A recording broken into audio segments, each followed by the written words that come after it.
Hi guys, apologies for the outfit, I'm about to go jogging. But I got like really inspired actually to come and do a video, and it's gonna be a bit like story time. I don't usually talk about my life, but I think it's very hard for me to explain to you guys the difference between like a premonition and birds before land and manifesting something that you know is meant for you as opposed to manifesting what you want and things like that if I don't do this story for you. In this story, we're going to cover psychic visions, premonitions, manifestation of very specific things, but also the universe maybe having a bigger plan and all sorts of stuff. So you guys know that I'm in like a twin flame connection. The guy who is my twin flame is kind of in the public eye, not in a major way, but sort of. And so I've never really spoken about it because it could be identifiable to people who know me personally.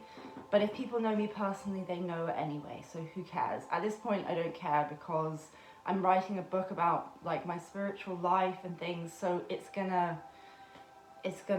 doesn't matter. Like I'm choosing to help people by talking about it because I can't do the story properly unless I explain things. Okay, so I'm in this twin flame dynamic, right? But years before I even met this person, I ended up in a very random island in Cornwall one day because I was like super heartbroken, and I was giving a talk at Plymouth Arts Centre, and then I got on this random fishing boat, like tourist boat thing, and ended up at this place, which is actually, interestingly, and I only found this out because I'm writing my book, so I researched the place that I ended up. The place is called Corsand, and there's Corsand and Kingsland, or Kingsand, something like that. Originally, they were one place, and then they had the border between Devon and Cornwall ran between them, which was this tiny little river. And so they were one, and then they got arbitrarily separated through this kind of boundary line, and they became in Devon and in Cornwall. So they were twin villages that got separated, and then they also got brought back together more recently. So there's a sign on one of the little white houses, which is the site of both the separation when they became two separate places and then their reunion. Interesting if you're into twin flame stuff that it's a twin village and it got separated and brought back together. I didn't know any of this at the time. I didn't know about twin flames at the time.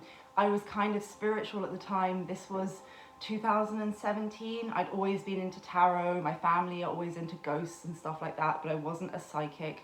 I was just being an artist in Plymouth, giving an artist talk, very heartbroken about a boyfriend at the time who was, by the way, kind of a narcissist. I think he was actually my false twin flame, preparing me for what was to come. And I was heartbroken and got on this boat. And when I got on the boat, I felt this sense of peace. It was like the Six of Swords tarot card. It was like, the river Styx or something. It was like going from really choppy waters to calm waters. And when we arrived at Corsand, I was just like in bliss. It felt like the 10 of Cups. I was like, oh my God, there's love for me in the world. I think I've spoken about this elsewhere in my channel, but just bear with me because this story is kind of important. So anyway, I got there, felt this sense of bliss, had a feeling that there was someone out there for me in life, had a really nice day at this place, and always thought of this place afterwards. Never knew what it was called because I just got on this random boat heartbroken, but I felt this sense of like someone's energy while I was there that was like, well, at the time I thought it would be like a soulmate, but I wasn't even aware of it. I just felt a sense of love. Okay, so that's 2017. I don't meet my twin flame until 2019. When I meet him, we have a lot of things in common. At the time, I was doing a radio show. He is known for doing radio. We both studied fashion at the same university, but we went there at different times, so we never saw each other. We had friends in common. So there were these things like where we could have overlapped several times, but we didn't because it probably wasn't the right time. And then a year after I met him, so probably 2020, he was talking about Cornwall, and I just knew. And I was like, are you talking about this place? But I didn't know the name of the place. So I just did a Google search in my phone on my photos for Cornwall, and it came up with all the photos of the place. And he was like, yeah, that's the place I go and stay with my like family every year. And I had a photo of the exact house he goes to stay in every year. Okay, weird. Ooh, that's a twin flamey type. That's what a synchronicity is for twin flame. It's not like, I don't know, it can be like I saw their name in the street, but it's weirder than that. It's like it hits you. It's like when I met this person, I cried because I was like, oh my God, what is this? I just felt, it's a very intense thing. Okay, so that is an example of, you know, if I was manifesting, people would say, well, that was birds before land. And birds before land means when you're, also about the sea, when you're like in a boat, you start to see the birds before you see the land, and that's how you know you're on the right track to your destination. So when you're manifesting, you'll get signs and synchronicities, like maybe you'll hear their name, or often lots of other people will come back into your life when you're trying to manifest someone else, but it's like birds before land, these other people are coming back, so the person you want will come back next.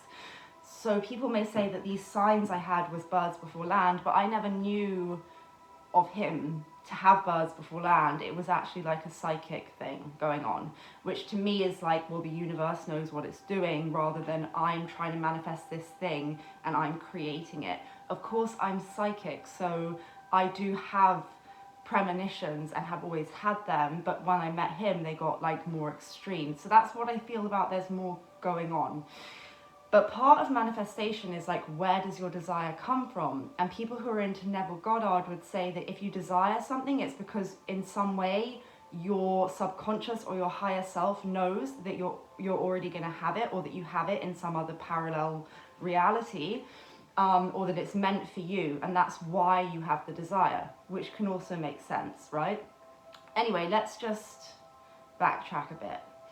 So okay, so this guy and I'm like pretty sure we're twin flames. I never heard the term before, but when I met him, I was so freaked out that I got many readings about it all and things like that, because I was doing a project, and that's how I became a reader myself, because all of the psychics were like, you're meant to do this, by the way. And a lot of them said, do you know that he's your twin flame, or blah, blah, blah. But I had already kind of come to that conclusion myself anyway. I maybe just hadn't labeled it. I was very sure we'd had past lives. I looked at our astrology and it was there. And he also felt like we'd met before. When we met each other, we felt like we'd met before. Okay, 2019, just after I met him, I started being absolutely haunted, like haunted by a song.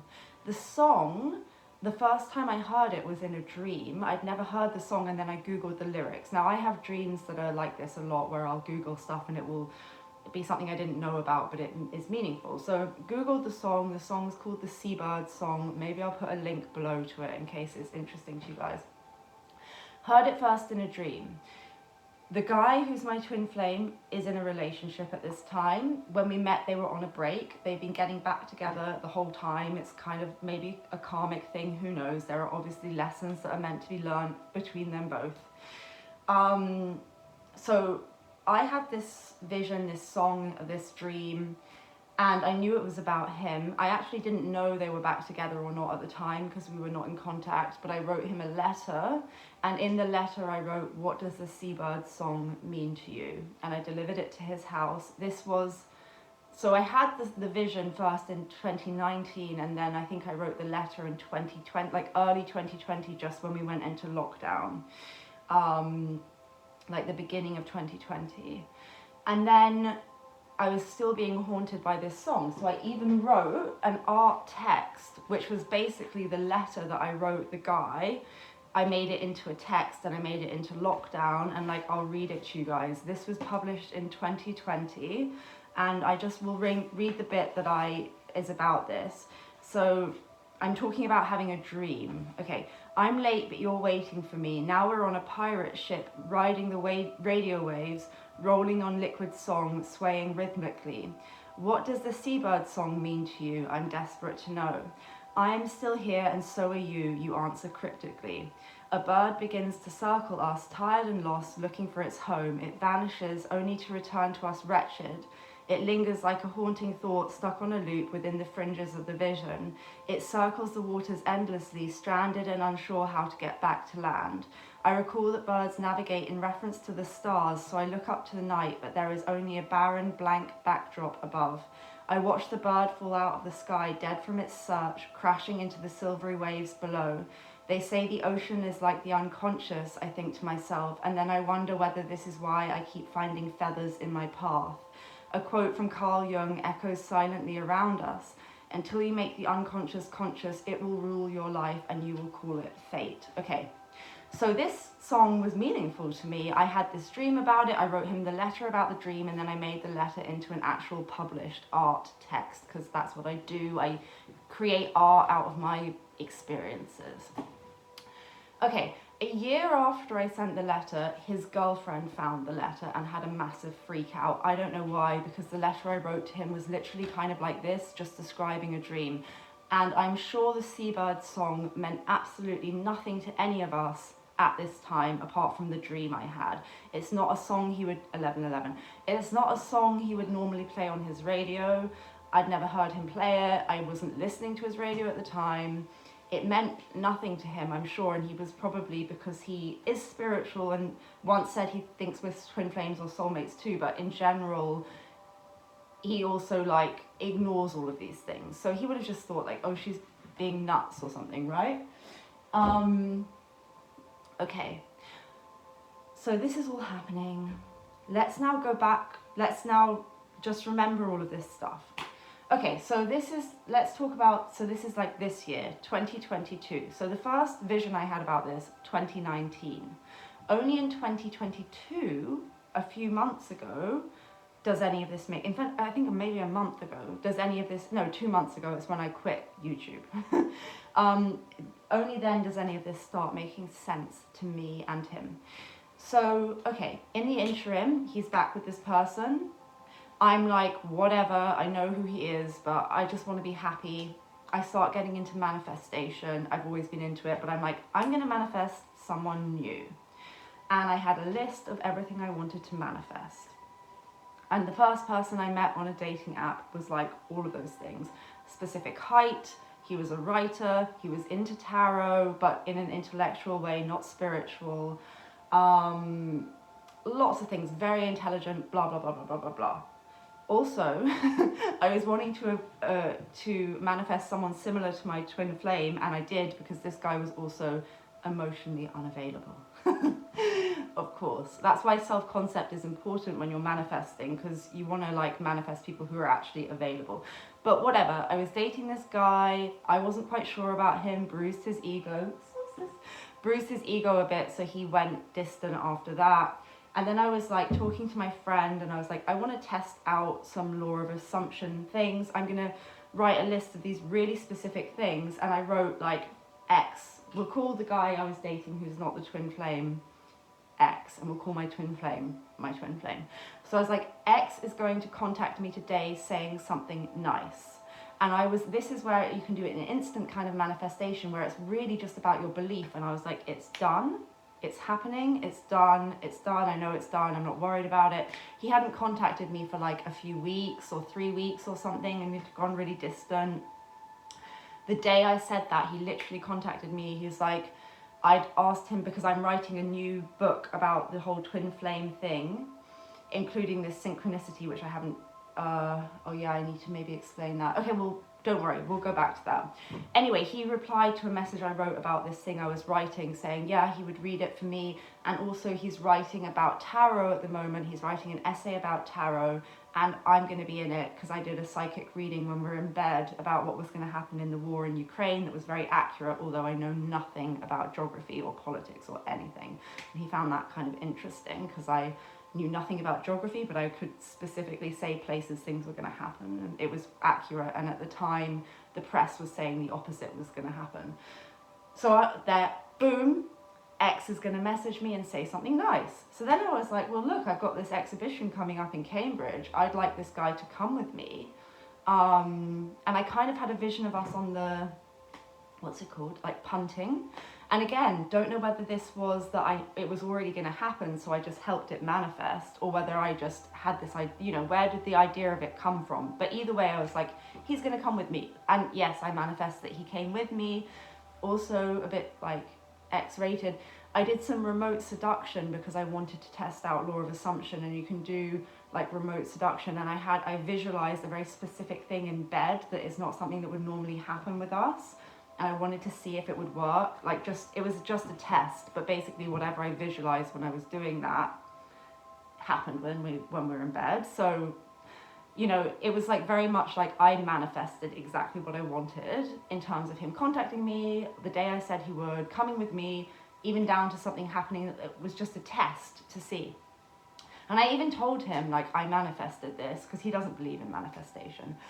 And I was like, well, by the way, I manifested you. I literally ticked you off a list the day you messaged me. Anyway, but before this happened, we were dating, and he had been meant to meet me on a day, and he didn't because he had a work emergency. And at the time I went like mad because he's so emotionally avoidant anyway, that I was like, oh yeah, right. But it was actually a work emergency. And this is where manifestation can be useful, because I should have just been like, oh, ignore the 3D, whatever, it doesn't matter. Like, of course he has a work emergency, and just told myself that more favorable story that was actually the truth. But instead I span myself out like, oh, it means this and this negative story, and it created a big drama.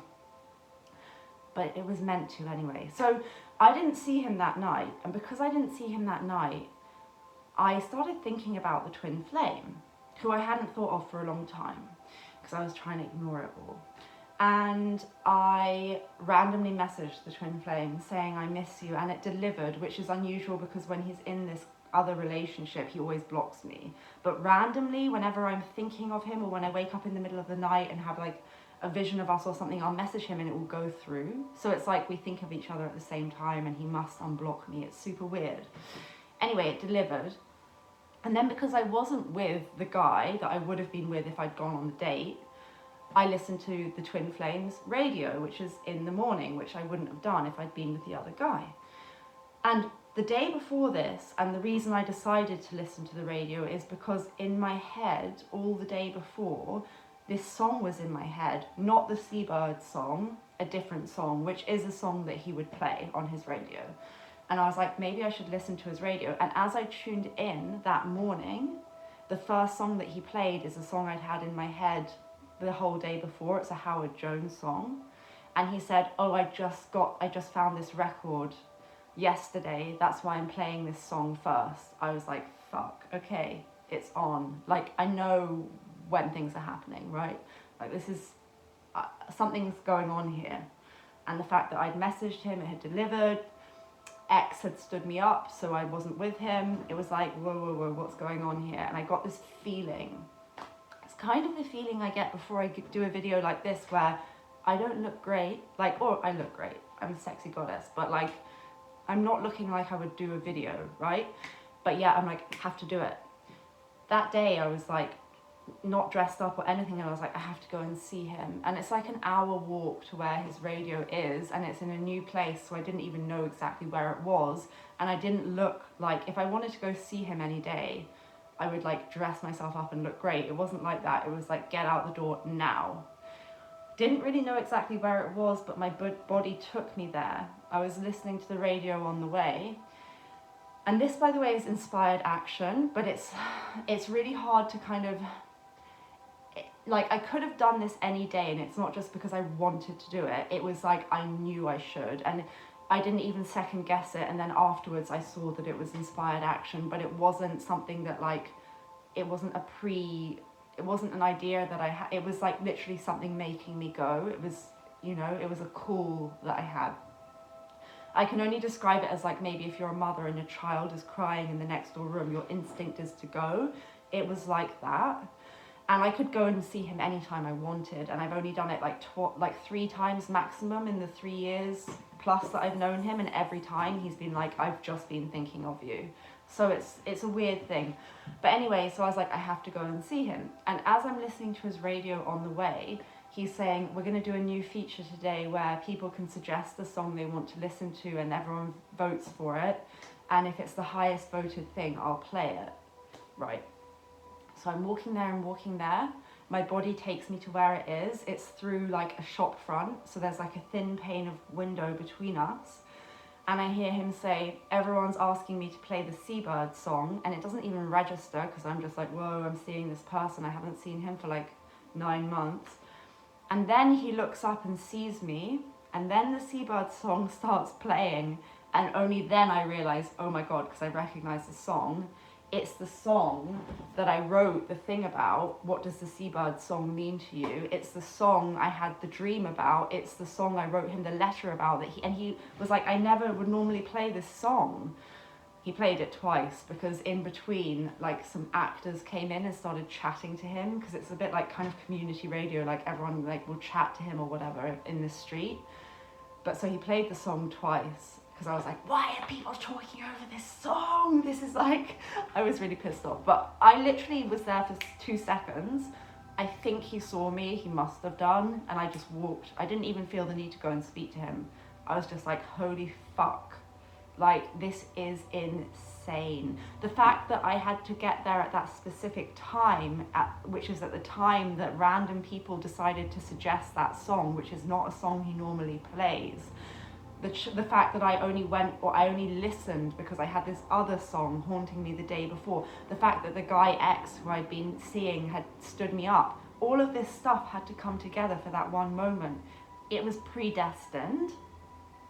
Then I'm like pissed off with the universe, like, what is this about? Why are you doing this to me? Like, what the fuck? What was the purpose of this? I already know who he is. I guess it was a sign for him and a sign for me to like trust my intuition, not think I'm crazy. Like I have tangible proof about this sign, but it only came true 2 years later. Now that's not well, it is manifestation, but it's more like something that's meant to happen. Now, after that happened is when I then decided to, because then the thing with X, the guy that I was seeing, sort of fell apart anyway, because I was like, well, you know, he was like, I'm so sorry I stood you up. And I was like, well, no, because it was meant to be, because I'm like, this thing happened and I told him about it. And then we got distant, and then I decided to manifest him back. And then he came with me to Cambridge. And then he went emotionally avoidant again. And I'm like, could manifest him back, but no, because universe, I get it. Like, I can manifest specific stuff, so can you. You can manifest your ex back, you can manifest a specific person, but maybe it's like not meant to be because there's something else, and I truly believe that. So I'd rather do like general stuff. Now you may be thinking, why don't I just manifest the twin flame? I mean, obviously, I feel I've done enough, I've planted that seed, but I also know that there must be divine timing, and people who do law of assumption do not believe in divine timing, and that's where we differ, because that vision I got 2 years earlier needed to happen at that time, I guess, right? So I feel like it will manifest if it's meant to at the right time or whatever. Not all twin flames are meant to be together, but I do think we will be because I've had the visions of it. But more important to me is just how weird it is. So I'm writing a novel about all of this. It starts in the island. It has the Seabird Song. Oh, and then this is the other weirdest thing. So I did a post on my Instagram yesterday saying I'm writing this thing, and I put the Seabird Song. I'd never Googled, like I'd Googled the song, but I'd never Googled the people who sing it, the Alessi brothers. Guess what? Guess what? It gives me like, they're identical twins that sing it.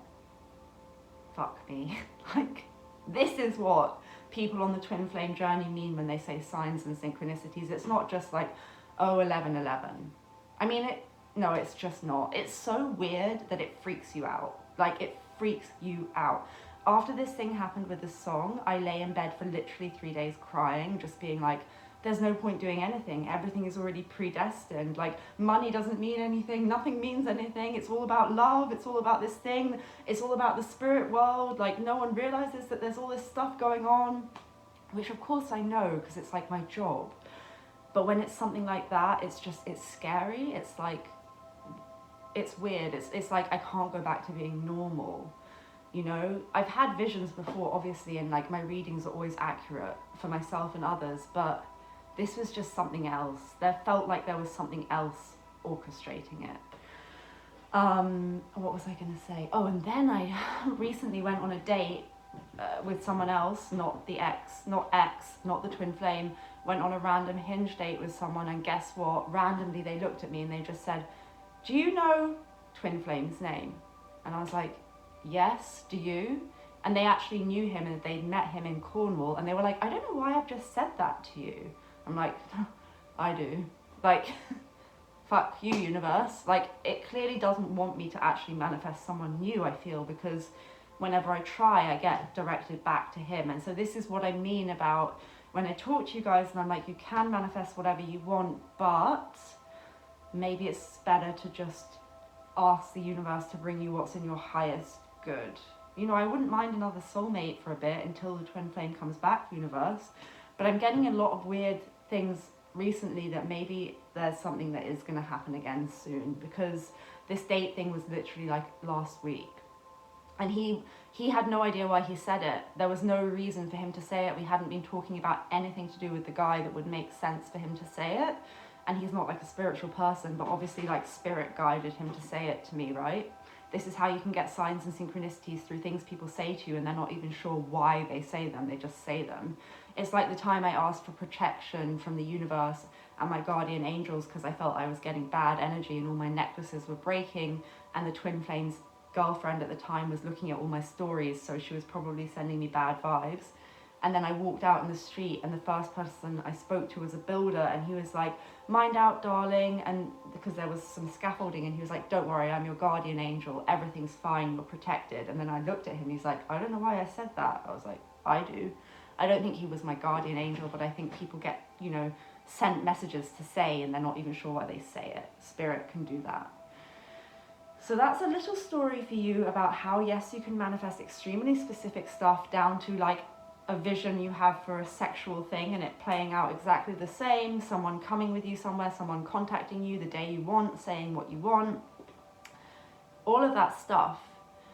But at the same time, there may be other things going on that the universe knows better than you, and I don't think it's just that you have birds before land, or that, you know, I think there is actually a plan, and I think it's limiting to think that there isn't anything like that, because it just doesn't work out for me with my experiences. So I hope that is sort of like helpful for multiple things, for like why I will help you guys manifest, but also why I do believe that some things are fated. But that doesn't mean you can't in the interim do what I do, which is like, if you want someone to come with you, like I wanted someone to come to my show at Cambridge, so I manifested them in for that purpose, you know? So you can do that, but also maybe you can manifest multiple things at the same time. So you can manifest that someone apologizes to you if that's what you really want, but you can also, and maybe it's better, manifest that you just get the right person coming into your life when you're ready at the right time. You have to trust the universe. Like, it does know what it's doing. There is some reason for all of this stuff, even if it's just for me, for my thing, that I'm going to now write this book. And weirdly, yesterday I gave a no tools psychic reading to someone on Etsy. I didn't, obviously, because I only know their first name and their star sign. I never look into who anyone is ever, because like I don't have time, and like I think it's ridiculous that people think psychics would research who they're reading for. Like, we don't have time, like especially for short readings. Like, that would be so illogical.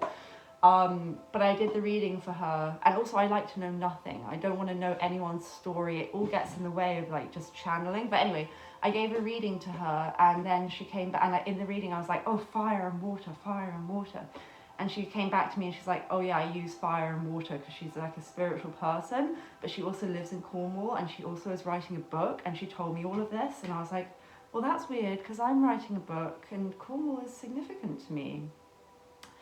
So yeah, even if it's just for me that like I'm writing this book now, and that's what it's all about, and it's about opening me up to my spirituality, there's meaning in these things, so you have to kind of trust that.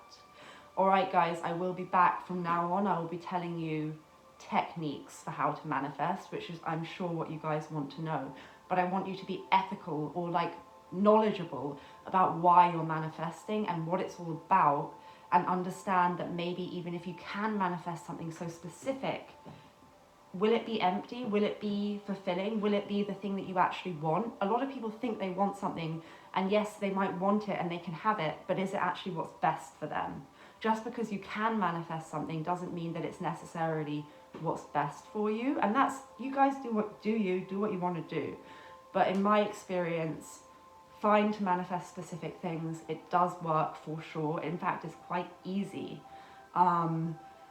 Maybe easier than the really, well, that might be a limiting belief I have, but like the things that are really meant for you, maybe they are meant at specific times because you have to grow, so they might take longer because you have to be in that energy, but then that's where you change your state and you can get it faster. Anyway, we'll get into all of this. I'll do a video on states. But just before I give you the techniques, I wanted to like just give background info on my thoughts about the universe and all of this stuff. All right, much love, light, and positivity to you guys. I'm going to go jogging now. Take care.